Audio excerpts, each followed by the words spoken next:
Televisión Legislativa presenta un diálogo democrático y participativo con temas de coyuntura e interés nacional.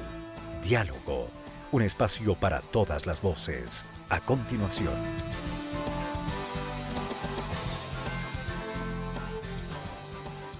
¿Qué tal, amigas y amigos? Tengan ustedes muy buenas tardes.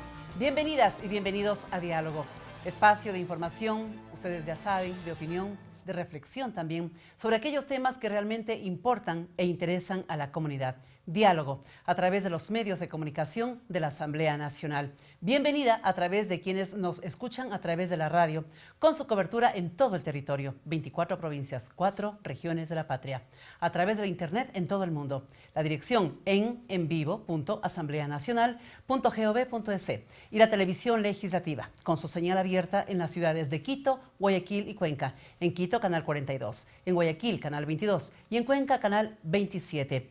En el día de hoy vamos a pasar revista a varios proyectos de ley y también de códigos que están en carpeta para el tratamiento de lo que van a ser los 2 próximos años del periodo legislativo 2013-2017, es decir, me refiero al 2015-2017, para ser abordados en la Asamblea Nacional.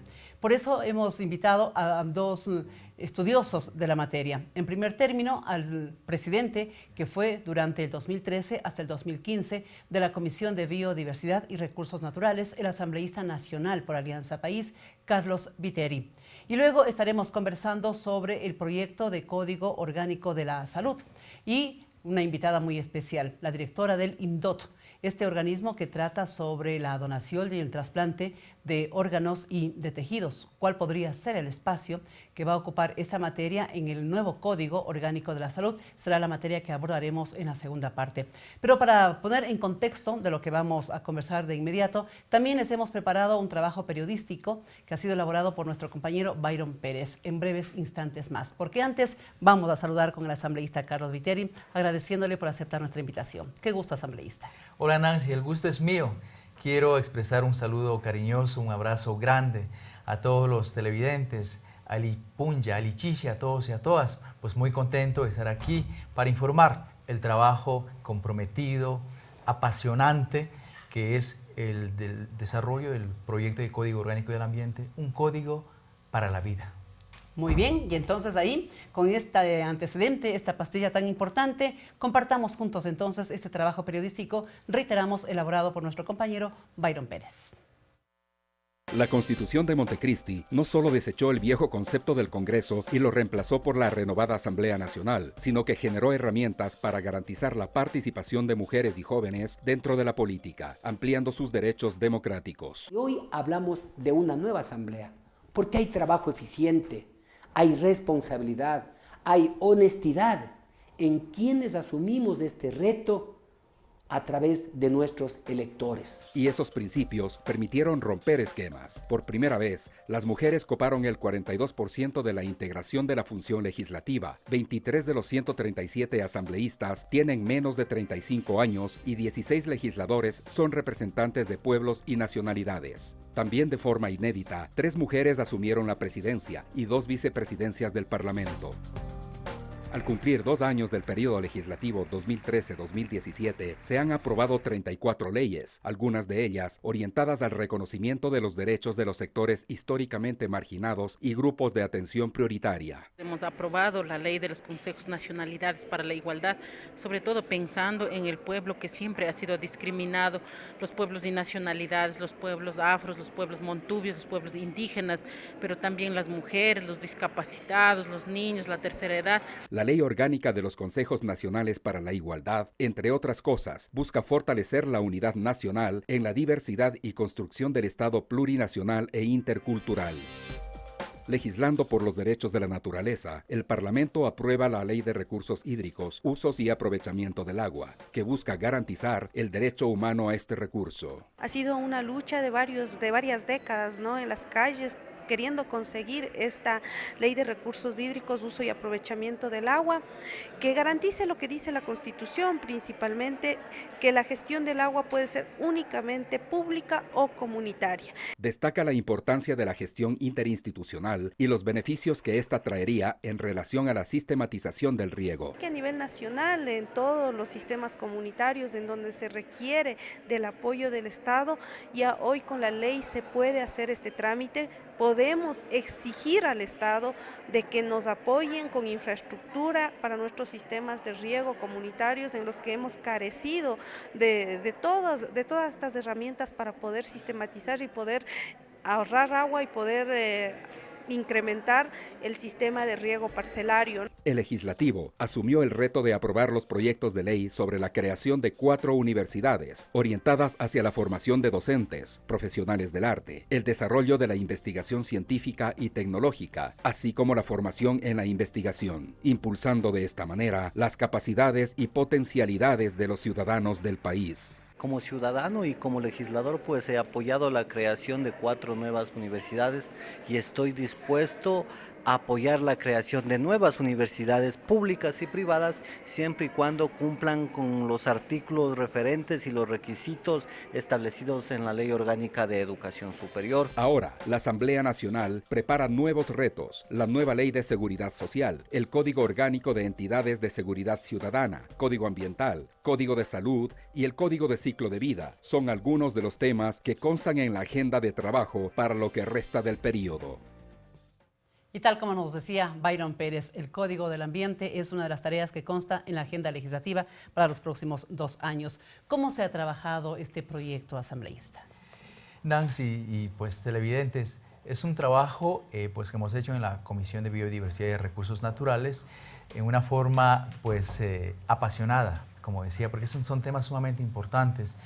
El proyecto de Código Orgánico del Ambiente pues, va a constar de alrededor de 8 libros. Que contiene temas sumamente importantes para nuestro país, para el presente y futuro de los ecuatorianos. No nos olvidemos que somos el primer país en el mundo en reconocer a la naturaleza como sujeto de derechos. ¿Y qué es lo que nos va a permitir?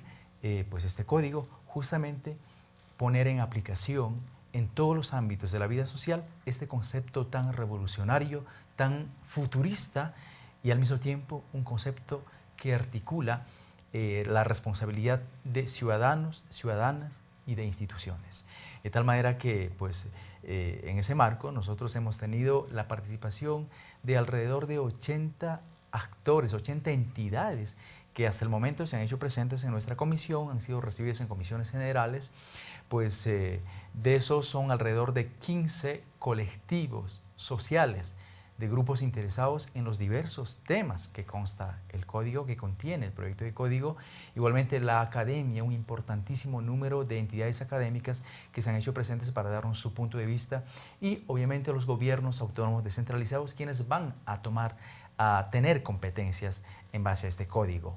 Asimismo han estado entidades del gobierno, entidades del Estado, de los ministerios, que tienen que tener también competencias en el cumplimiento de este Código Orgánico del Ambiente, que, como dije al inicio, es un código que norma las conductas humanas, que norma pues, los lineamientos a ser adoptados en cada una de las actividades de la vida social, la economía, pues, los procesos de planificación, entre otros, para proteger ese bien que es de las generaciones presentes y sobre todo de las generaciones futuras del Ecuador. Se anticipa un código muy extenso cuando usted nos habla de 8 libros. ¿Y podríamos conocer la especialidad o títulos de estos libros, asambleísta? Por supuesto, con mucho gusto. Los libros que contiene este proyecto de código son el libro preliminar. Hay un libro sobre el régimen institucional. El libro preliminar habla de los principios, habla del objeto, de los fines.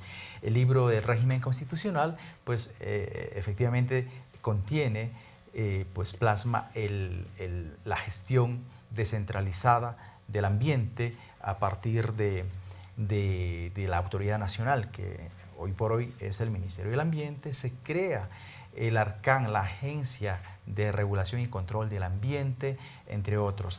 Igualmente tenemos el libro tercero, un libro sumamente importante, que es el libro de Patrimonio Natural, que es aquella que pues habla de nuestros recursos forestales, habla de nuestra biodiversidad, habla del tratamiento y del manejo de la fauna silvestre, de la fauna urbana, que es un tema sumamente importante.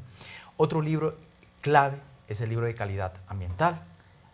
Tenemos el libro sobre el cambio climático, un fenómeno que nos atañe a todos a nivel del mundo entero, que lo estamos sufriendo los ecuatorianos, no en vano. Tenemos desastres naturales crecientes, inundaciones mucho más seguidas y mucho más inusuales que en el pasado.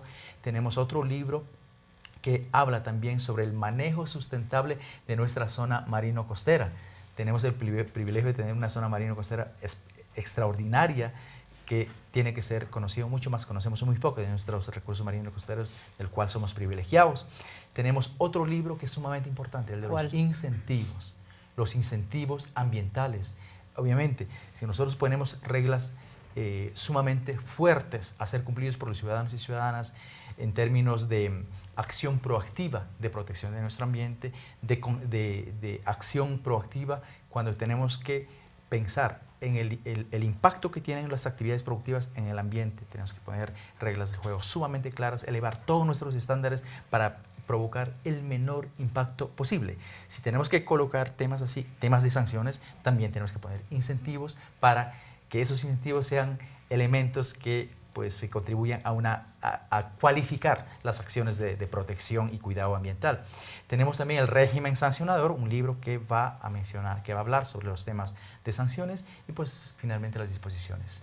Este código, ¿vino de dónde y cómo ha ido cambiando en el tiempo y también en el espacio sus contenidos y de pronto cómo se han recogido los conceptos? Bueno, los códigos básicamente pues en el Congreso, en la Asamblea actual, el Congreso fue el del pasado y de la partidocracia, en la Asamblea actual, en donde tenemos la amplia mayoría de asambleístas de la Revolución Ciudadana y por lo tanto somos parte de un proyecto de transformación estructural de nuestro país, pues estamos priorizando el tema de los códigos, porque en nuestro país ha habido una dispersión extrema de las normas que por su dispersión inclusive quedan en el olvido, ¿no?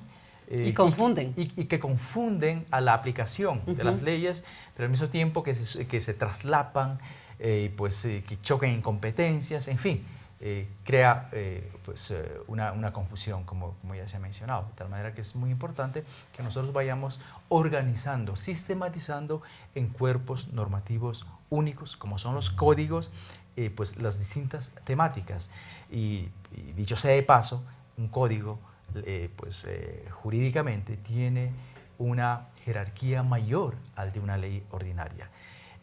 Nuestro país, siendo un país a la vanguardia del pensamiento, de los debates y de las acciones de protección de nuestro medio ambiente, reconociendo los derechos de la naturaleza, pues no podía no tener un código del ambiente, un código revolucionario, un código que sea referente a nivel mundial, pues, y que parte desde esa visión sumamente importante de el cumplimiento de los derechos de la naturaleza y el derecho humano a un medio ambiente sano. Todo esto aplicado en una forma transversal a todos los ámbitos de la vida social que nos permita lograr el equilibrio entre los procesos económicos, entre la sociedad humana y la naturaleza. ¿Por cuánto tiempo lo ha trabajado hasta el momento este proyecto de código la Comisión?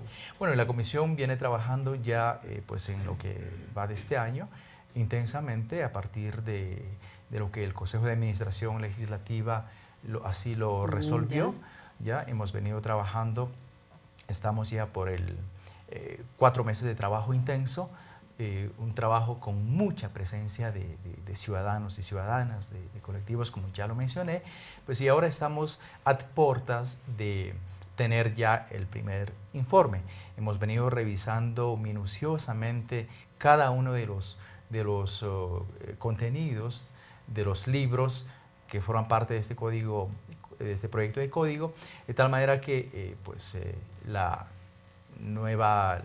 comisión que se estructurará para el próximo periodo, pues le corresponde dar seguimiento con la misma dinámica y sobre todo con esa visión absolutamente comprometida y responsable con la vida.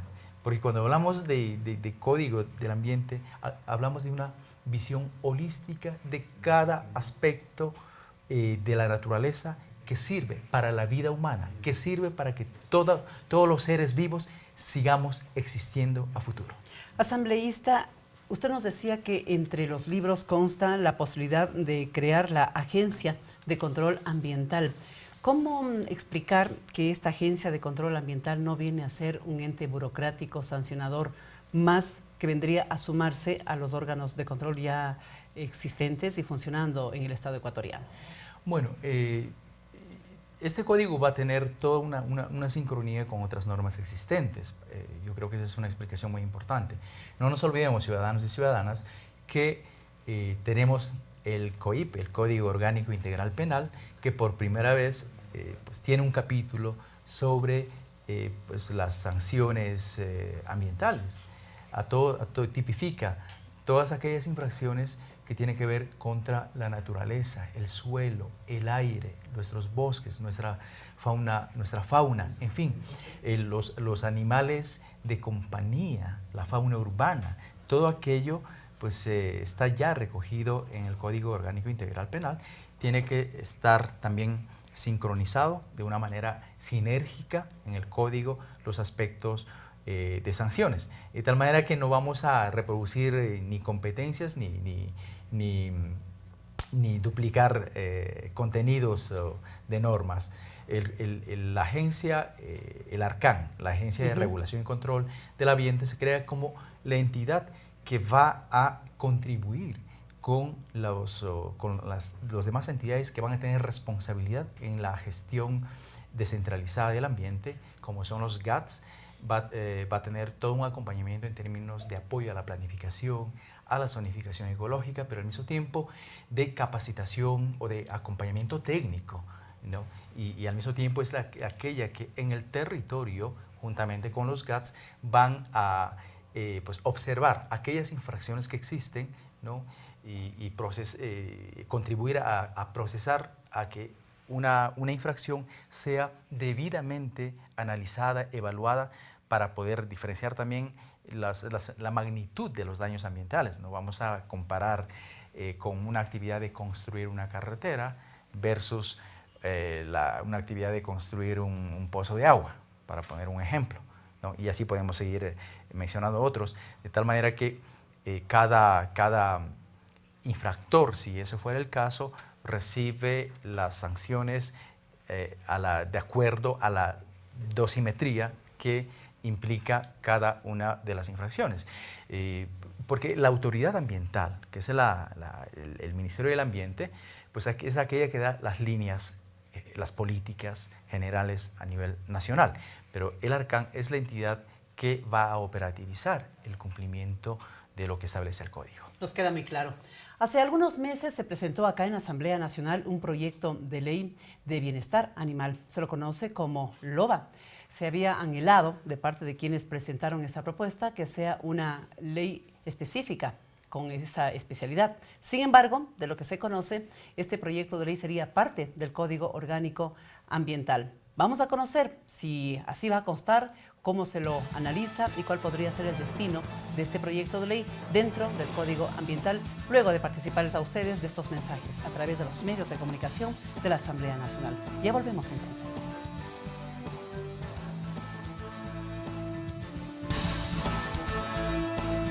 Este diálogo no termina. Luego de estos mensajes, continuaremos con los temas que interesan a la sociedad.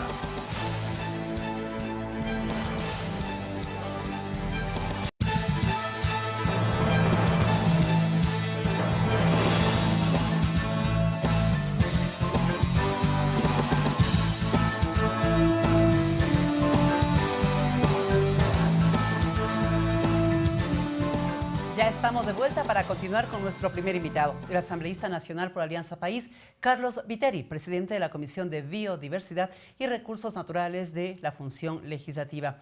Ya nos ha dado algunos elementos importantes que caracterizan al proyecto de Código Orgánico Ambiental. Son 8 libros, nos ha anticipado.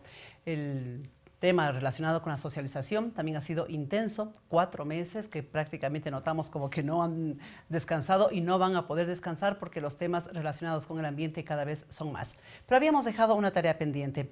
¿Cuál va a ser el espacio que dentro del código tenga el proyecto de ley orgánica de bienestar animal, lo que conocemos como LOBA? Si nos contesta el asambleísta. Muchas gracias, Nancy, por la pregunta. El Consejo de Administración Legislativa, cuando resolvió calificar el proyecto de Código Orgánico del Ambiente, pues calificó también 2 propuestas adicionales. Una de esas propuestas constituye el proyecto de Ley Orgánica de Bienestar Animal, junto a otro proyecto de ley sobre incentivos forestales. Pues sí, el CAL fue absolutamente clara al resolver que estos proyectos de ley propuestos sean articulados al Código Orgánico del Ambiente, ¿no? Sean incorporados como insumos en un mismo articulado del Código Orgánico. De tal manera que, como así ordena la Ley Orgánica de Función Legislativa, nosotros hemos procedido con esa resolución. Pues por ahí ha habido alguna controversia, y valga la pena aclarar, por parte de algunos sectores que pues con toda legitimidad se encuentran pues apoyando este proyecto de ley, ¿no? En el sentido de que la comisión habría tomado una decisión unilateral de no tratarlo independientemente, lo cual no tiene asidero. Esta es una resolución del CAL, nosotros debemos cumplir el tema del CAL, así lo explicamos desde el primer momento que nosotros empezamos la socialización. Ahora la preocupación viene porque ellos manifiestan que como va a ser un capítulo del código, podría reducirse a muy pocos artículos esos anhelos y esas aspiraciones que estaban en el proyecto de ley. ¿Cómo darle un espacio que no sea extenso, pero que sea muy rico en contenido? Pero por supuesto, además, los temas relacionados con la fauna urbana, ese es el concepto que la Constitución reconoce. Nosotros no podemos ir por fuera de lo que establece la Constitución. Cuando habla el tema del bienestar animal, ¿no? La Constitución utiliza el concepto de fauna urbana y nosotros utilizamos bajo ese mismo concepto, pero no es cierto que se reduce. Y ha habido una campaña poco apegada a la verdad, diría yo, en el sentido de que la Comisión está destruyendo ese proyecto de ley orgánica de bienestar animal, ¿no? Eso no es cierto, eso ya resulta tendencioso, parecería una campaña pues, con un posicionamiento político a priori. Nosotros no estamos destruyendo, no estamos para destruir, estamos para construir, estamos construyendo un código.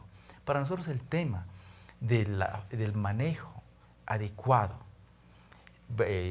bajo el principio del respeto de los derechos de la naturaleza, pues el manejo adecuado de la fauna urbana, de la fauna silvestre, es un tema sumamente serio, sumamente necesaria. La Comisión de Biodiversidad está comprometida con esta causa, que lo consideramos urgente, necesaria. No puede, en un país con la Constitución que tiene, no puede permitirse que haya ciudadanos que maltraten a los animales, bajo ninguna circunstancia. Estamos preocupados por aquello.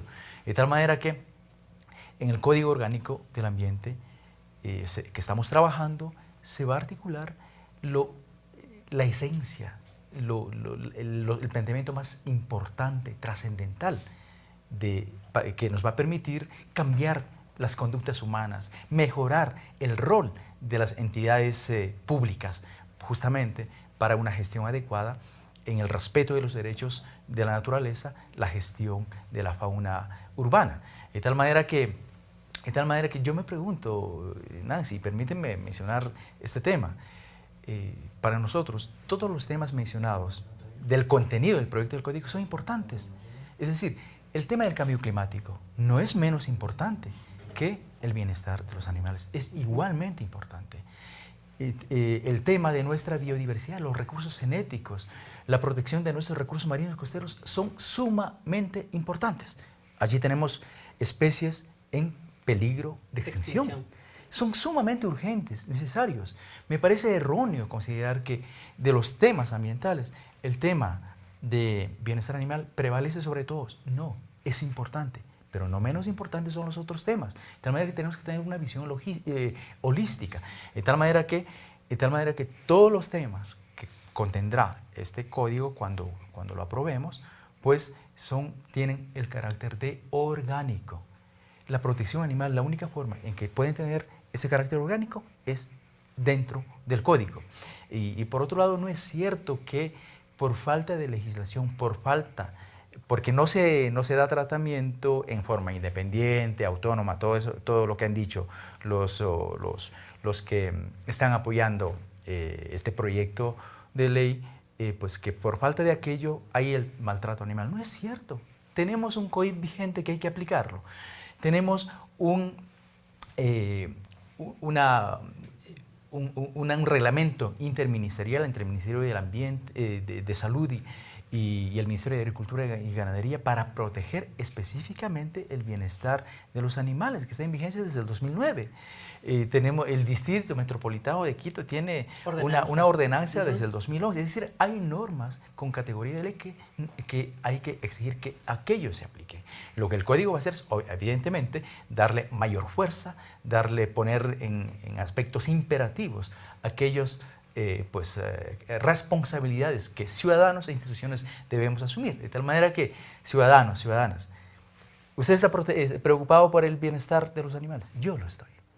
Y vengo de una cultura que considera a los animales como parte con derechos en los mismos niveles que los seres humanos, con esa visión. Presentaron LOBA y quienes han venido muy atentos al desarrollo de ese proyecto de ley y el tratamiento acá en la asambleísta han dicho que no vaya a quedarse que este proyecto trata de perros y gatos tan solo, sino de toda una fauna que está muy cercana a nosotros en el área urbana, que por favor no haya ese descuido, también es lo que ellos han manifestado.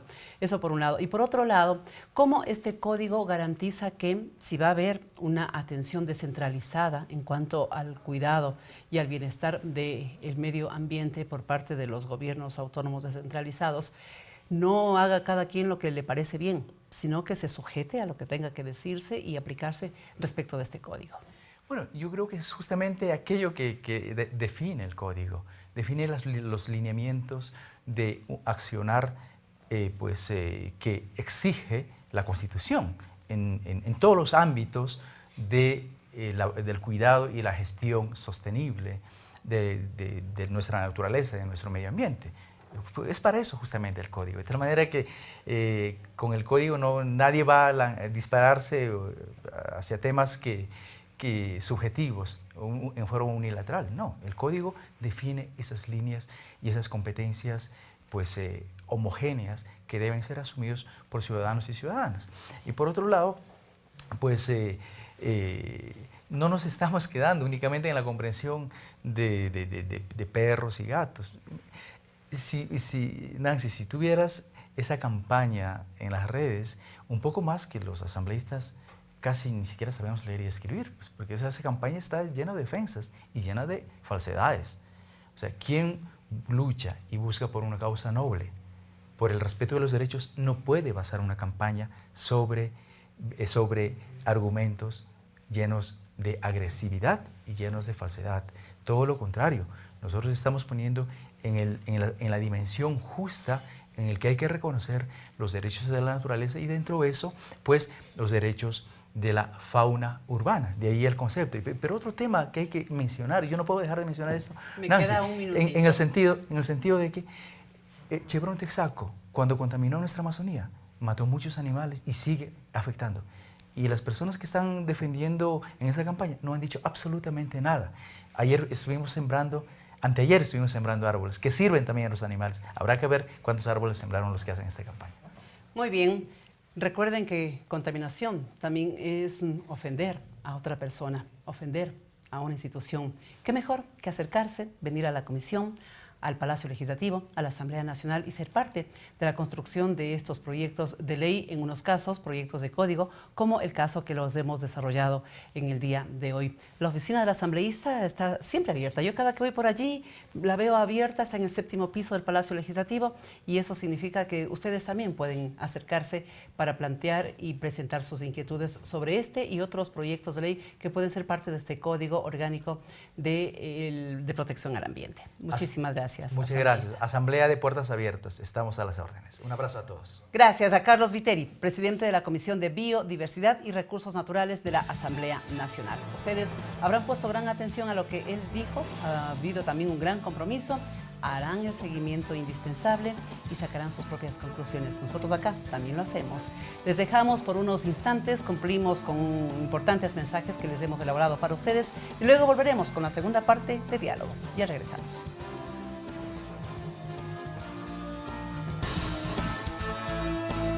Este diálogo no termina. Luego de estos mensajes, continuaremos con los temas que interesan a la sociedad.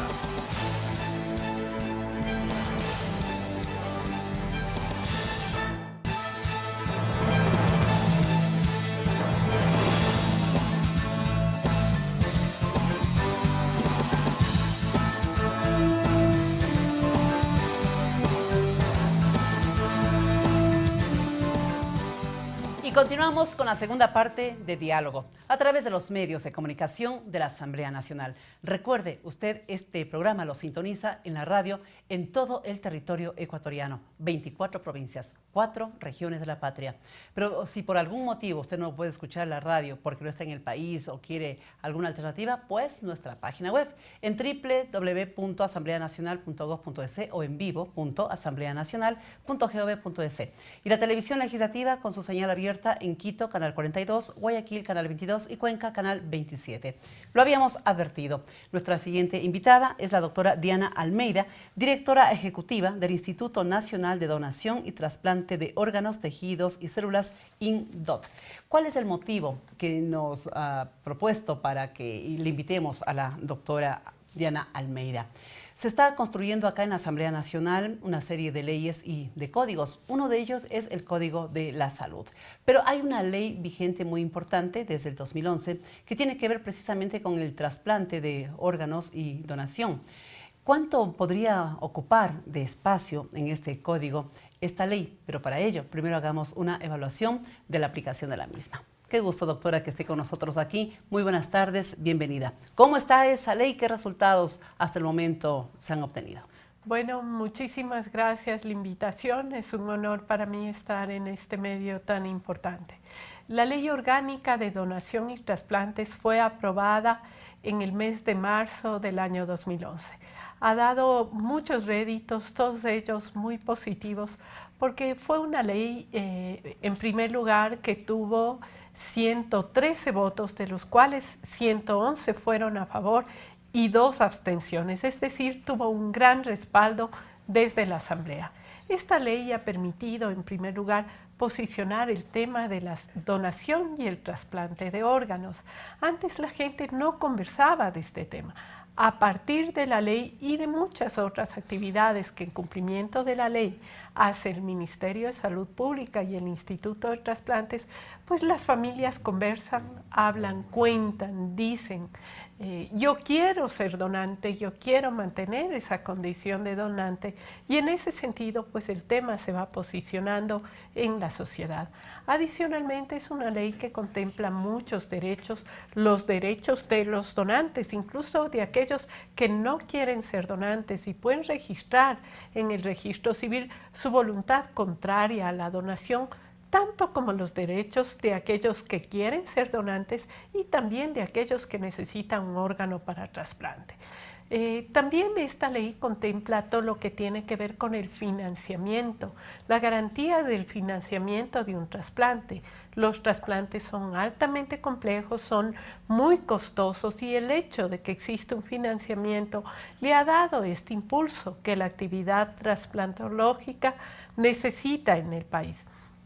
Tenemos también el tema de regulación y control que ha permitido al Instituto de Trasplantes pues direccionar, dar los lineamientos técnicos y normativos de cómo debe llevarse la actividad trasplantológica, incluso relacionado en lo que es el control, por ejemplo, en lo que es la sanción a realizar el tráfico de órganos, el turismo de trasplantes, a organizar un subsistema de donación y trasplante en el que participa la Seguridad Social, las Fuerzas Armadas, la Policía, el Ministerio de Salud Pública, el ECU 911, las líneas aéreas, la DAC, y también la sociedad en conjunto, y que permite a través de eso un transporte adecuado, oportuno de órganos, tejidos y células con fines de trasplante.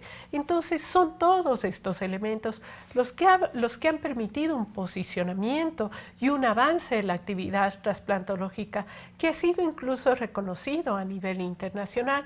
Tenemos permanentemente las visitas de la Sociedad Internacional de Donación y Trasplante, de la ONT de España a través de sus técnicos, del INCUCAI de Argentina a través de sus directivos e incluso a través de muchas personalidades técnicas del mundo de trasplantes.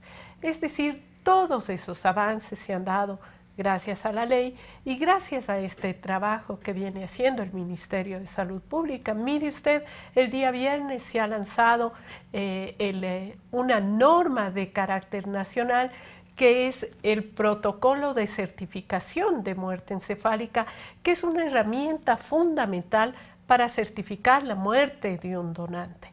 También tenemos el día jueves, tuvimos la visita del INCUCAI de Argentina a través del DONASUR.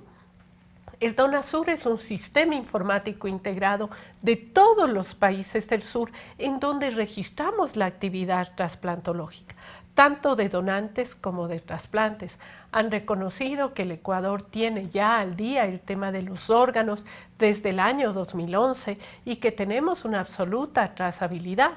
¿En dónde se consiguieron esos donantes? ¿Cuáles son las hojas que sustentan esa donación? ¿Cuáles son los exámenes que garantizan que esos órganos eran idóneos para el trasplante? A su vez que este sistema informático permite registrar a dónde fueron esos órganos para trasplante, quién los tiene en este momento. Doctora, han transcurrido 4 años desde que entró entonces en vigencia esta ley. Como usted lo ha dicho, ha servido para que ya no se lo trate como un tema desconocido, tabú, de misterio, a lo mejor que choque con ciertos principios religiosos, sino que más bien ha dado paso a que haya debates y muy importantes. Sin embargo, parece que hay todavía algunos capítulos en donde debería intensificarse el conocimiento por un caso que surgió hace algunos días cuando se dijo que alguien quería donar el órgano siendo una persona viva, pero que no se sujetaba al protocolo. ¿Qué es lo que dice la ley al respecto, por favor? Mire, la Ley Orgánica de Donación y Trasplante es clara.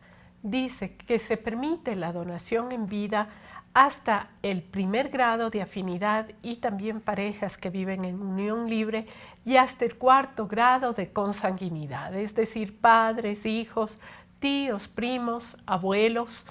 ¿Y por qué es así la ley? Bueno, porque el país y muchos países de la región habían salido de problemas relacionados con tráfico de órganos y turismo de trasplantes.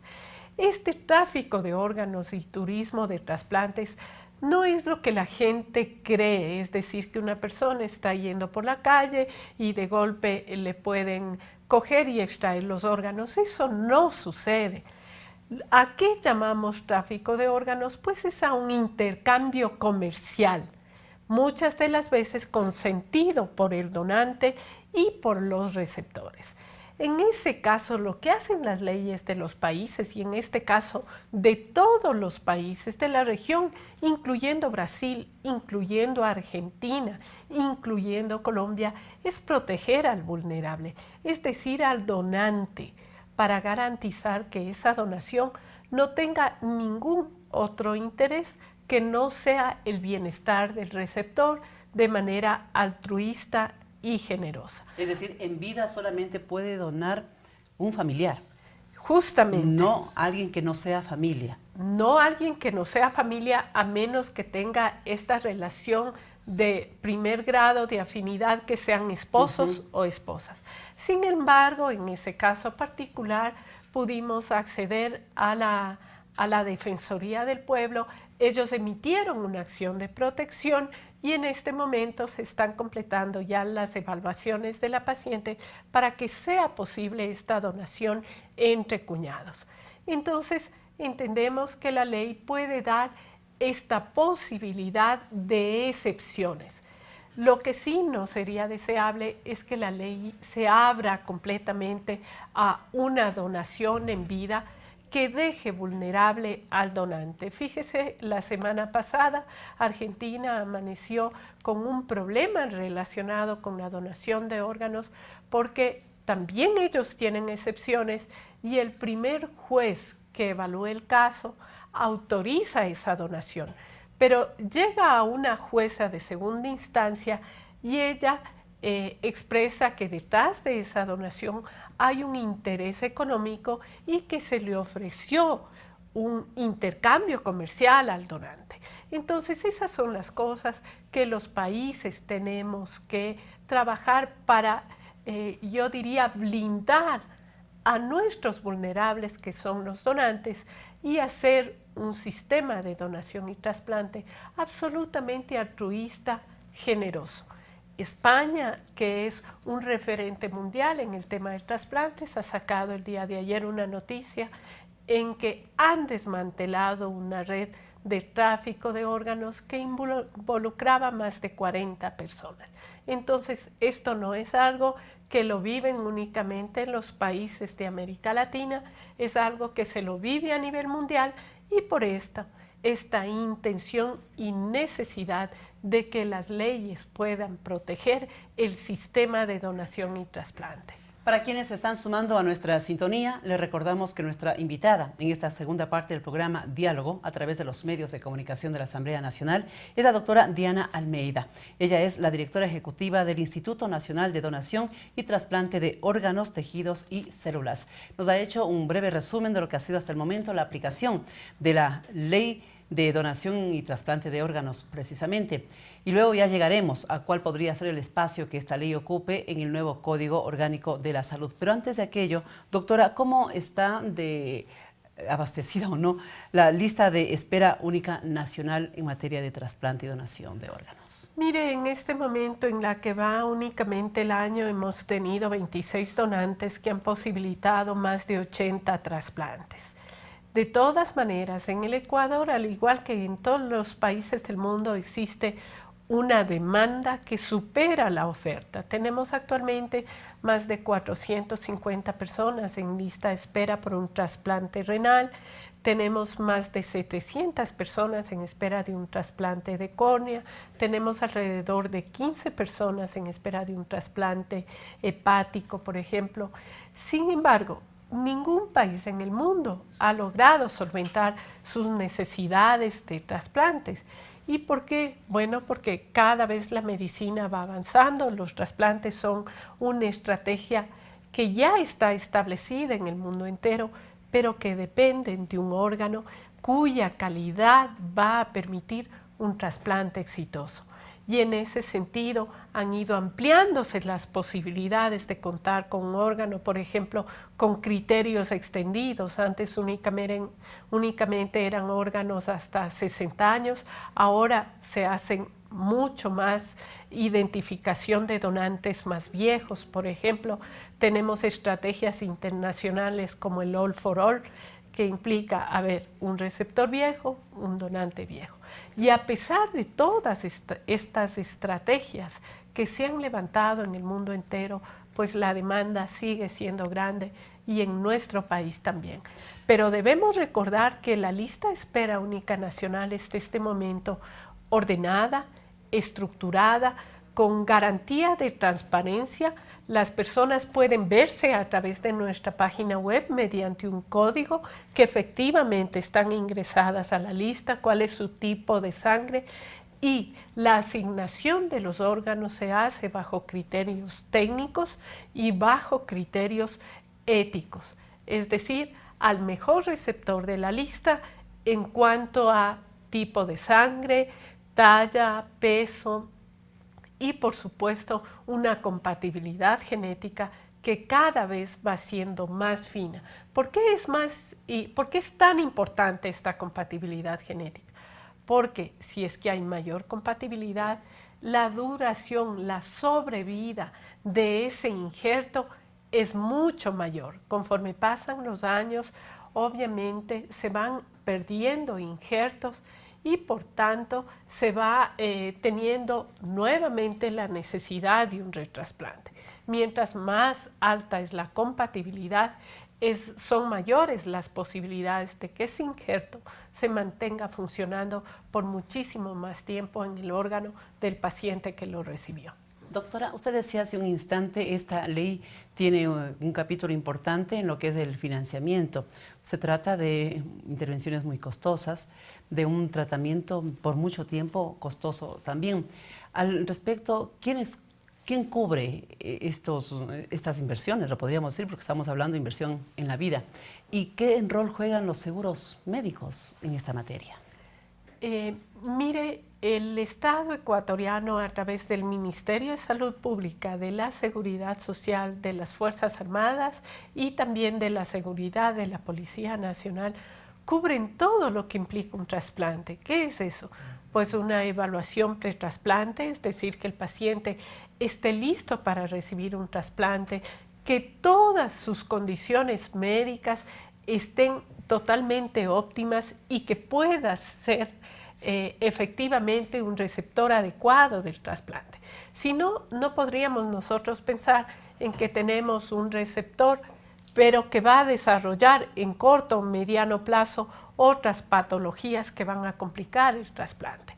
También implica el procedimiento quirúrgico del trasplante con todos los cuidados, tanto clínicos como quirúrgicos, que demandan un proceso de trasplantes, el cuidado post-trasplante a largo plazo, que no solo son medicamentos, es también el cuidado integral de su salud, el que demanda un paciente trasplantado, porque un paciente trasplantado tiene, aparte de su trasplante, los riesgos de la población general, un riesgo de hipertensión, un riesgo de diabetes, un riesgo de un trauma, de un accidente de tránsito.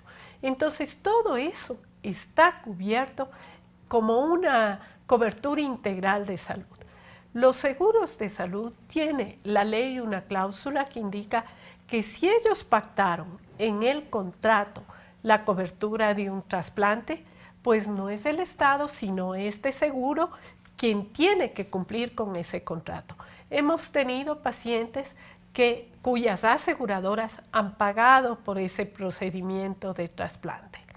Muy bien, doctora, con toda esta experiencia que se ha podido recoger en estos 4 años de vigencia de esta ley, ¿debería, cuando se estructure el Código Orgánico de la Salud, pasar íntegra a este nuevo cuerpo jurídico o a lo mejor partes importantes que serían indispensables que consten en este texto del Código?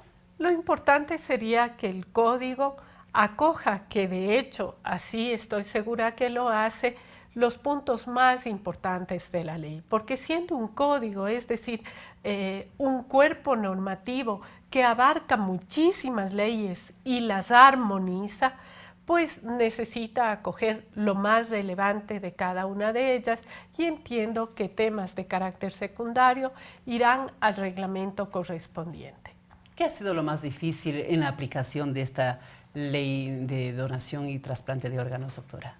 Creo que dentro de todo uno de los temas más complejos es el tema de la regulación y el control, porque hay aspectos que nunca han sido reglamentados en el país, como por ejemplo el tema de los bancos autólogos de células de sangre de cordón, por ejemplo, porque ahí tenemos una gran inequidad entre lo que conoce o se le da a conocer al usuario y la información que realmente está avalada a nivel internacional. Y también el tema de control con respecto a lo que es los juicios ya de carácter penal a los delitos que tienen que ver con la donación y el trasplante. También ha sido un tema complejo levantar una cultura de donación. Las sociedades cambian su cultura no en un año, en 2, en 5, cambian su cultura en décadas y en ese sentido la nuestra va levantando una cultura de donación. Pero debo reconocer también que la sociedad ha acompañado este tema con mucho entusiasmo. Cuando recibimos los datos del registro civil, por ejemplo, tenemos que el 98% de los usuarios quieren mantener su condición de donante. Otros países tienen alrededor del 60-70% de la población. Nosotros tenemos un 98% y eso motiva muchísimo el trabajo.